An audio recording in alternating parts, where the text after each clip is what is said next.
नमस्ते। आज हम एक बहुत जरूरी और जटिल विषय को आसान भाषा में समझने की कोशिश करेंगे। स्पाइनल कॉर्ड इंजरी ये क्या है, इसका शरीर पर क्या असर होता है और सबसे जरूरी रिकवरी का सफर कैसा होता है। आइए इस पर विस्तार से बात करते हैं। हम इस सफर में 5 पड़ावों से गुजरेंगे। पहले हम समझेंगे कि स्पाइनल कॉर्ड आखिर है क्या, फिर देखेंगे कि चोट कितने तरह की होती है, इसके बाद इसके प्रभावों पर नजर डालेंगे, फिर रिकवरी के रास्ते को जानेंगे और आखिर में इलाज के भविष्य की उम्मीदों पर बात करेंगे। तो चलिए शुरू करते हैं हमारे पहले हिस्से से। स्पाइनल कॉर्ड इंजरी को समझने के लिए ये जानना जरूरी है कि हमारे शरीर में स्पाइनल कॉर्ड का रोल क्या है। तो स्पाइनल कॉर्ड इंजरी या SCI सीधे शब्दों में कहें तो रीढ़ के हड्डी को पहुंचा नुकसान है। इसे समझने का सबसे बढ़िया तरीका है एक हाईवे का एग्जाम्पल लेना। जरा सोचिए, हमारा जो स्पाइनल कॉर्ड है वो एक सुपर बिजी हाईवे जैसा है, जिस पर ब्रेन से शरीर के हर हिस्से तक मैसेज यानी नर्व सिग्नल्स की गाड़ियां दौड़ती हैं।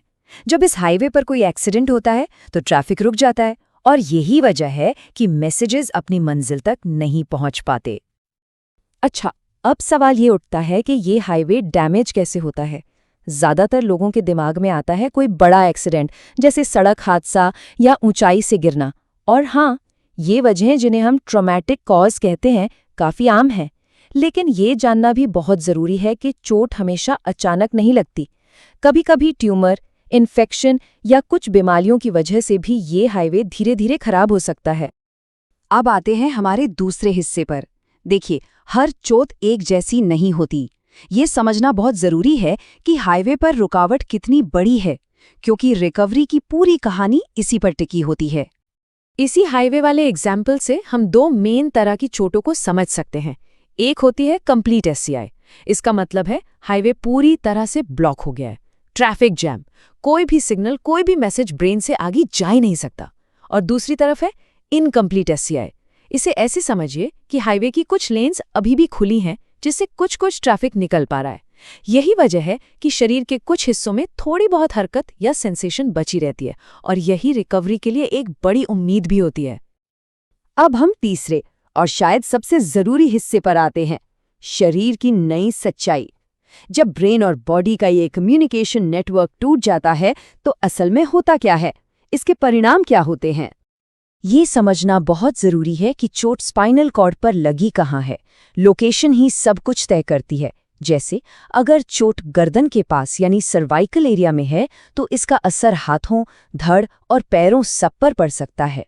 अगर चोट छाती के पास यानी थोरैसिक एरिया में है तो अक्सर हाथ काम करते रहते हैं, लेकिन धड़ और पैरों पर असर पड़ता है।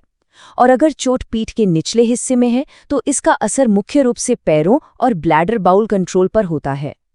चोट के बाद कई तरह के लक्षण दिखते हैं। सबसे पहला और साफ है कि मूवमेंट या सेंसेशन मतलब महसूस करने की शक्ति चली जाती है। इसके अलावा मसल्स का कंट्रोल भी गड़बड़ा जाता है, या तो वो बहुत ज्यादा अकड़ जाती हैं जिसे स्पास्टिसिटी कहते हैं, या फिर बिल्कुल ढीली पड़ जाती हैं। एक और बहुत परेशान करने वाला लक्षण है न्यूरोपैथिक पेन, जहां डैमेज हुई नसें दर्द के झूठे सिग्नल भेजती रहती हैं, जिससे जलन जैसी फीलिंग होती है। साथ ही ब्लड प्रेशर और पसीना आने जैसे ऑटोमेटिक बॉडी फंक्शंस पर भी असर पड़ सकता है। शुरुआती लक्षणों के अलावा भी कई चुनौतियां सामने आती हैं, जैसे एक ही पोजीशन में ज्यादा देर तक रहने से प्रेशर सोर यानी बेड सोर का खतरा बढ़ जाता है। ब्लैडर ठीक से काम न करने की वजह से यूरिन इन्फेक्शन हो सकते हैं, और क्योंकि मसल्स इस्तेमाल नहीं हो पाती वो कमजोर पड़ने लगती हैं, जिसका असर हड्डियों पर भी पड़ता है और वो आसानी से टूट सकती हैं। चलिए, अब तक हमने समस्या को समझा, अब बात करते हैं समाधान की। ये हमारा चौथा सेक्शन है जो रिकवरी के रास्ते पर फोकस करता है। सवाल ये है कि जब हाईवे टूट जाता है तो क्या हम उसे दोबारा बना सकते हैं या फिर कोई नया रास्ता ढूंढ सकते हैं। रिकवरी एक लंबा सफर है जिसके अलग अलग पड़ाव हैं। सबसे पहला पड़ाव है एक्यूट केयर, मतलब चोट लगते ही फौरन दी जाने वाली देखभाल, जिसमें स्पाइन को और नुकसान से बचाया जाता है। इसके बाद शुरू होता है असली रिहैबिलिटेशन का दौर। इसमें बहुत सारी थेरेपीज के जरिए खोई हुई एबिलिटीज को वापस पाने और इंडिपेंडेंट बनने पर काम किया जाता है।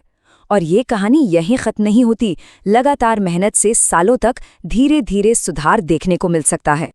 इस सफर में कई तरह की टूल्स और थेरेपीज मदद करती हैं, जैसे फिजिकल थेरेपी है जो मसल्स को ताकत देती है, तो ऑक्यूपेशनल थेरेपी रोजमर्रा के काम करना सिखाती है।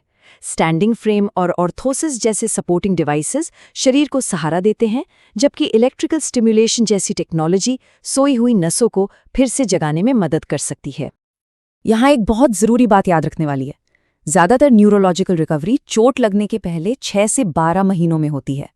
ये एक तरह से गोल्डन पीरियड होता है, लेकिन इसका ये मतलब बिल्कुल नहीं है कि इसके बाद प्रोग्रेस रुक जाती है। ये एक मैराथन है, कोई 100 मीटर की रेस नहीं। इसमें धैर्य और लगातार कोशिशों से लंबे समय तक सुधार संभव है। और अब हम पहुंच गए हैं अपने आखिरी पड़ाव पर, जो हमें भविष्य की तरफ ले जाता है। साइंस और टेक्नोलॉजी इस मामले में हमें क्या उम्मीदें दे रही हैं? देखिए, एक बात तो साफ है, आज के ज़माने में मॉडर्न रिहैब और एडवांस डिवाइसेस की मदद से बहुत से लोग दोबारा अच्छी खासी मोबिलिटी और आज़ादी पा लेते हैं। स्पाइनल कॉर्ड इंजरी का मतलब जिंदगी का खत्म हो जाना नहीं है, बल्कि एक नई तरह की जिंदगी की शुरुआत है। और भविष्य तो और भी ज्यादा उम्मीदें जगा रहा है। साइंटिस्ट कई अलग अलग एंगल से इस पर काम कर रहे हैं, जैसे स्टेम सेल्स, जिनसे डैमेज हुए सेल्स को रिप्लेस करने की उम्मीद है, न्यूरो रीजेनरेशन यानी नसों को फिर से उगाने की कोशिशें, और स्पाइनल स्टिमुलेशन और रोबोटिक्स और एक्सोस्केलेटन जैसी टेक्नोलॉजी तो जैसे एक नई दुनिया के दरवाजे खोल रही हैं। ये सब मिलकर रिकवरी को और बेहतर बनाने का वादा करती हैं। तो हम इस चर्चा को एक बड़े सवाल के साथ खत्म करते हैं। जिस रफ्तार से टेक्नोलॉजी भाग रही है, क्या हम सोच सकते हैं कि आज से एक पीढ़ी बाद स्पाइनल कॉर्ड इंजरी से रिकवरी कैसे दिखेगी? क्या इससे पूरी तरह उभरना मुमकिन हो पाएगा? ये एक ऐसा सवाल है जो हमें मेडिकल साइंस की असीम संभावनाओं के बारे में सोचने पर मजबूर करता है।